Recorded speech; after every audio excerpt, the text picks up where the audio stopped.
Howdy folks, this is Tony here, and I'm going to make a brief video on what I think would happen if Kamala Harris were the Democratic nominee instead of Joe Biden. So obviously, because Joe Biden is dealing with a lot of health issues, there's a lot of talk about him being forced to step aside and drop out of the race. However, if he steps aside, the only person they can legally replace him with is Kamala Harris, because the delegates in the Democratic primary voted for the Biden-Harris ticket.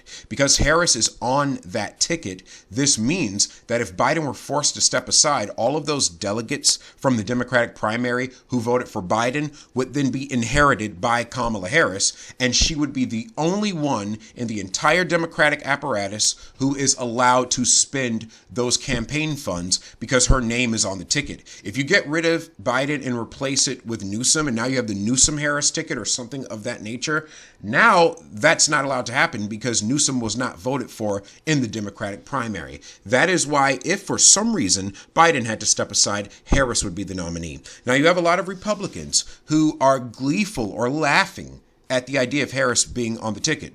But truly, as a conservative, I find that to be the more dangerous position to be in.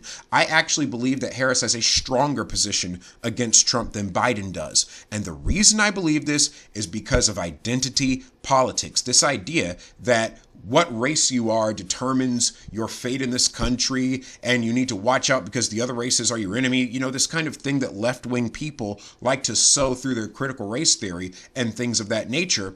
All of that stuff would basically come to bear if Harris is at the top of the ticket, and it would revitalize Democrats. So conservatives, you need to watch out about this, because think about it. If they get rid of this old white man in Joe Biden and replace him with a younger woman of color like Kamala Harris, then a lot of the black vote that's not so crazy about Biden would probably come back into the Democratic fold just to support Kamala Harris, just for the optics of seeing another president of color or something of that nature. And so I do believe there's a lot of danger in that. Obviously, not all black people in America think the same. However, if you look at the last election, 90% of them voted the exact same way. 90+% of them voted for Joe Biden. And putting Kamala Harris as his replacement, those people would probably say, finally, the Democratic overlords are listening, and they finally got someone younger and someone of color. Kind of like how Letitia James in New York was arguing that America is too male, too pale, and too stale.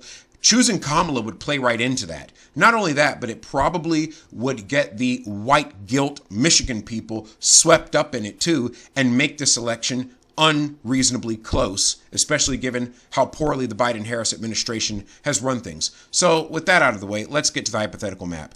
So obviously Kamala Harris is going to lock down the West Coast. That goes without saying. And she's going to sweep the Northeast. Basically, this at this point would pretty much be standard performance for a Democrat. Again, nothing here is new.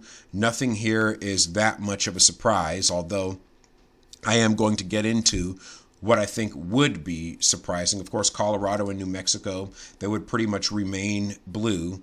Now we're going to get into states that Trump would likely lock down. I think he would still hold on to Nevada because they were shifting to the right anyway, which is why they have a Republican governor now.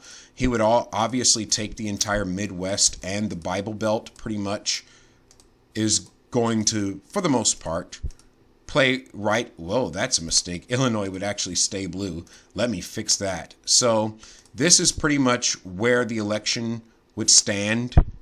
And now we finally get to the states where I think it would be somewhat competitive. So for this, I'm going to actually put the lean, likely, and tilt margins in. I believe in this scenario with Kamala Harris, you can laugh at her for being cackling, heels up Harris, all you want. All she has to do is talk about how she's a woman, how she's quote unquote black, even though she's not even black. I mean, when you think about it, on her mom's side, she's Indian, as in Southeast Asian Indian.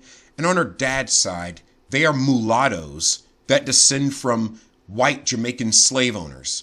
So she's part slave owner and part East Asian Indian. There's really nothing black about her, but people give her a pass because she has a strong black accent and she has the stripes of going to Howard University. But this woman made her whole career about throwing young black men in jail.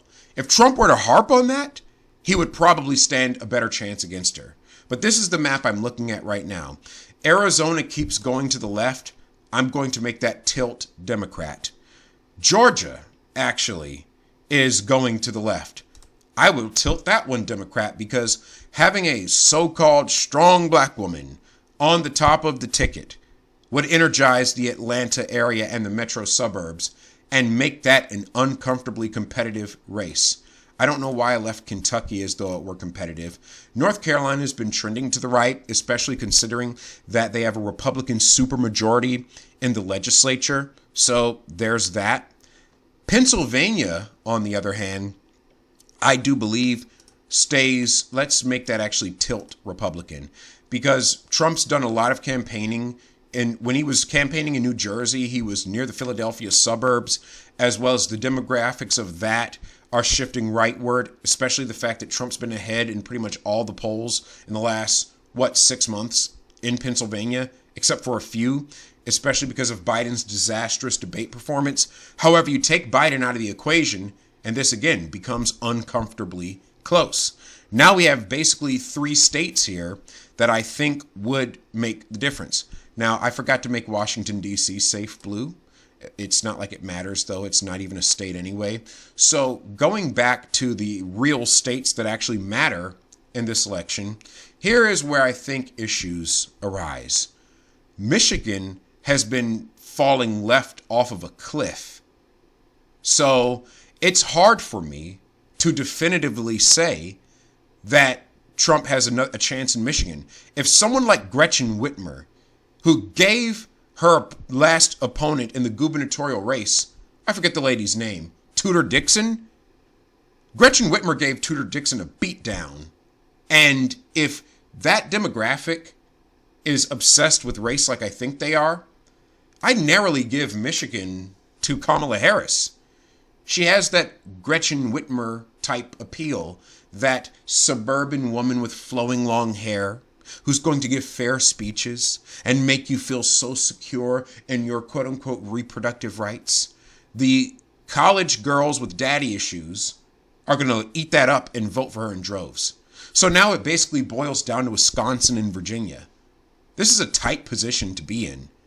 Now, when it comes to Wisconsin, I think there is enough white working class there to tilt it into the Republican column. However, you have to worry about the ballot drop boxes that the Wisconsin Supreme Court has legalized again. Those could come into issue. If there are not enough poll watchers there, if there are not enough lawyers and law enforcement guarding those things, we might have some issues there. Now, when it comes to Virginia, I legitimately don't know what category to put this one in. Because if Youngkin's the vice presidential candidate, which I don't know if he will be, that would certainly help some. But being that I've been in Virginia, I've lived in Virginia, I think that the Northern Virginia suburbs are just too overwhelming to make this state truly conservative in the near future. So I'm going to have to narrowly give that one to Kamala Harris.